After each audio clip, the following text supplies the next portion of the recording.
नओं साल शुरू थियण ते ही कम कयो। साल जो इख़्तिताम नफ़िल नमाज़ पढ़ंदे करियो ऐं पोएं साल मिलंदड़ नेमतुनि ते अल्लाह पाक जो शुक्र अदा कयो।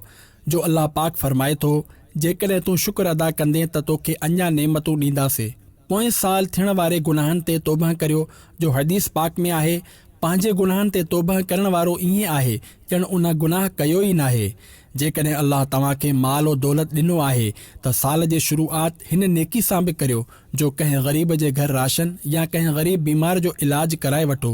आतिशबाज़ी में पैसो ज़ाया न करियो जो इहो गुनाह आहे। साल जो आगाज़ सुठियुनि यादुनि सां करियो। जेको दोस्त या रिश्तेदार नाराज़ आहे उनखे परचायो।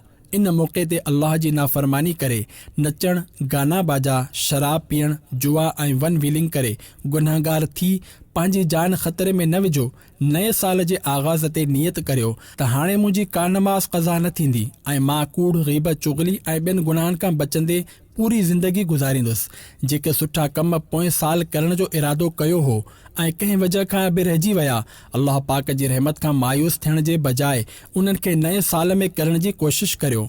घणियूं दुआऊं करियो त अल्लाह पाक हिन साल तव्हांखे वालिदैन सां गॾु हज ऐं उम्रे जूं सआदतूं अता फ़रमाए ऐं मदीने पाक जी बाअदब हाज़िरी नसीब फ़रमाए। आमीन।